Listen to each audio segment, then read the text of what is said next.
श्रीराम समर्थ. समर्थांनी एक सुंदर असा बोध आपल्यासाठी प्राप्त करून दिलेला आहे.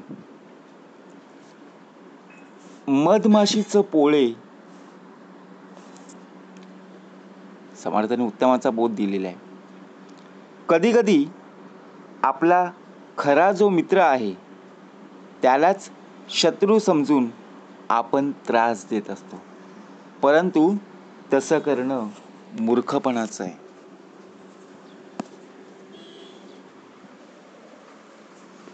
एका चोराने एकदा बागेतली मधमाशांची पोळी चोरली. बागेच्या मालकाने येऊन पाहिलं, तो मधमाशाचा पोळा नाहीसा झालेला. तेव्हा तो पोळा कोणी चोरून नेला असेल याचा विचार करीत असतानाच बाहेर गेलेल्या मधमाशा मध घेऊन तेथे आल्या व पोळा नाहीये असे पाहून यानेच आपली जो पोळा होता नेला असेल असे समजून त्यांनी एकदम त्या मालकावरच हल्ला चढवला. तेव्हा तो मालक त्यांना म्हणाला, अरे मधमाशांनो, ज्याने तुमचा पोळा चोरून नेलाय त्यांना तुम्ही सोडलत आणि मी तुमचा मालक आहे. तुमचा पोळा चोरीला गेल्याने तुमची आता काय व्यवस्था करावी या काळजीत पडलोय, तर तुम्हीच मलाच नांग्या मारून दुखावता. म्हणजे विचार करा, भाग कसा दिलेला. ज्याने प्रत्यक्षपणे बघा, आपल्या बिल्डिंगच्या इथे असू दे किंवा आपल्या घराच्या बाजूला मधमाशीचा पोळा खूप मोठे मोठे पाहायला मिळतात. त्याने सांगावं लागत नाही की इथेच पोळा बांधा, नाहीये.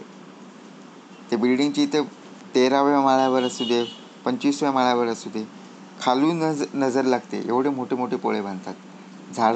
झाडाजवळ असतं बघा. पण त्या मधमाशांना माहिती होतं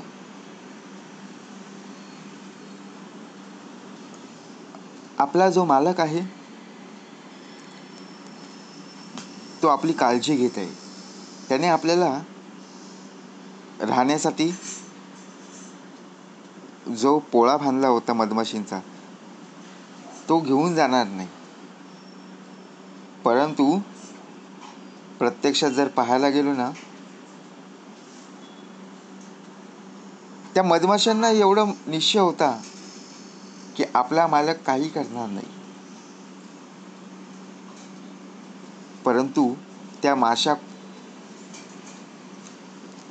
त्यांनीच त्या मालकावर हल्ला केला. म्हणजे ज्या चोराने मधमाशांचा पोळा चोरला असं असून सुद्धा मालकावरच हल्ला. तेव्हा मालक निश्चयाने म्हणाला, अरे मधमाशांनो,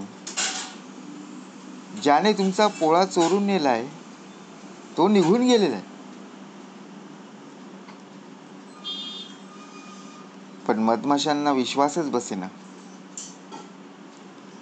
कारण मधमाशांनी त्या व्यक्तीला पाहिलं नव्हतं ना, ज्या व्यक्तीने तो पोळा घेऊन गेलाय. समोर जी व्यक्ती आहे त्या व्यक्तीवरच हल्ला चढवला, मग तो मालक असू दे किंवा दुसरा कोणी. म्हणून कधी कधी आपला खरा जो मित्र आहे त्यालाच शत्रू समजून आपण त्रास देत असतो, परंतु तसं करणं मूर्खपणाचं आहे. का भाग दिलेले.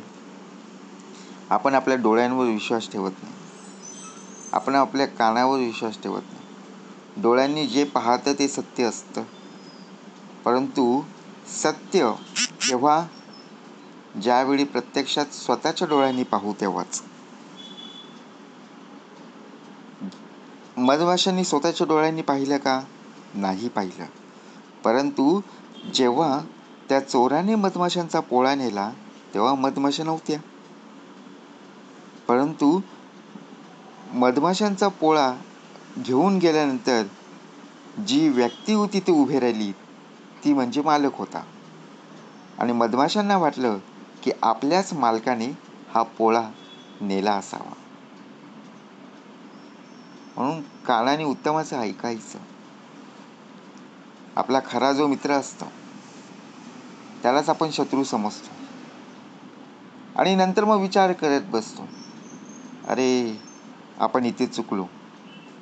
कारण का आपण त्याला मित्र समजण्याऐवजी शत्रू समजलो. त्याला त्रास का जाणवला? एखादा फटका मारला असेल, मारलं तर मारलेला डाग वळ निघून जाईल.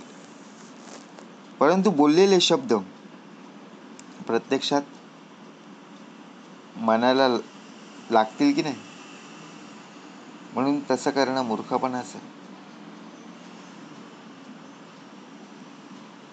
ज्याप्रमाणे आपण सुद्धा असंच करत असतो. आपण आपल्या मित्रांना सुद्धा शत्रू समजतो. जर आपल्या एखाद्या कार्याला मदत केली नाही ना, मग आपण स्वतःहून रागाने बघा त्यांना सांगत असतो, तू माझ्या मदतीला आला नाही ना, तू आजपासून माझा शत्रू. परंतु तो का आला नाही हे समजून घेतले नाही. कारण तो त्याच्या कामामध्ये बिझी होता, बरोबर की नाही, व्यस्त होता. म्हणून तो आपल्या कार्यासाठी आला नाही. परंतु आपण कुठलीही गोष्ट समजून घेत नाही. समजून जर घेतलं तर नक्कीच प्रश्न सुटेल की नाही. मग मधमाशांनी समजून घेतलं का? नाहीये.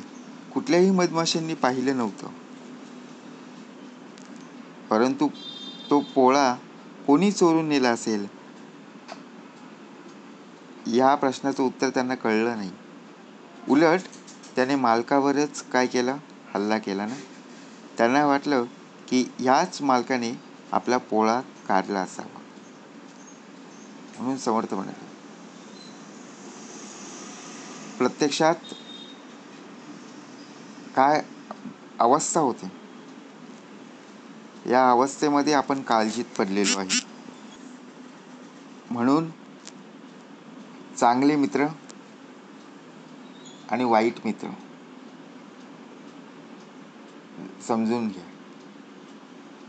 आपण डायरेक्ट एखाद्याला शत्रू बोलत असतो, शत्रू मानत असतो आणि त्रास देण्याचा प्रयत्न करत असतो. परंतु आपण सुद्धा बघा, आपल्या घरातली एखादी वस्तू कुठे ठेवली असेल, जर ती आपल्याला मिळाली नाही तर आपण घरच्यांवरच नावं ठेवत असतो. परंतु ठेवलेली कोणी असते? तर आपणच ठेवलेली असते. परंतु आपण आपला राग, आपण आपली ठेवलेली वस्तू आपल्यालाच माहीत पडत नाही. त्यामुळे दुसऱ्यांना दोष देण्यापेक्षा आपण आपल्या घरातली लोकांना, आपल्यांना बघा प्रत्यक्षपणे समजून घेतलं पाहिजे की आपण आपल्या घरातल्यांना दोष देत बसत असतो की तुम्हीच ठेवली असेल. आणि नंतर मग सर्व बोलून झाल्यानंतर मग आपल्याला कळतं, अरे आपल्या घरच्यांना फुकटचं बोललो, ही वस्तू मीच ठेवली होती. परंतु मी घरच्यांवर ओरडलो, घरच्यांवर संपूर्णपणे राग व्यक्त केला. म्हणून प्रत्यक्षात समजून घेतलं पाहिजे की ज्याप्रमाणे आपला खरा मित्र कोण आहे त्यालाच जर आपण शत्रू समजलो तर नक्कीच त्रास होईल. मग आपल्या घरच्यांना आपण त्रास दिला किंवा आपण आपल्या मित्रांना त्रास दिला तर पुढे कधीच बघा आपल्यावर विश्वास ठेवणार नाही. ज्याप्रमाणे मधमाशांनी स्वतःच्या मालकावर हल्ला केला, व त्याचप्रमाणे आपण सुद्धा आपल्या घरच्यांना ओरडलो, मग शेवटी काय झालं? जमा नावे शून्याकार. म्हणून कधीकधी आपला खरा जो मित्र आहे त्याला शत्रू समजून त्रास देऊ नका, नाहीतर हे मूर्खपणाचे लक्षण आहे. जय जय रघुवीर समर्थ.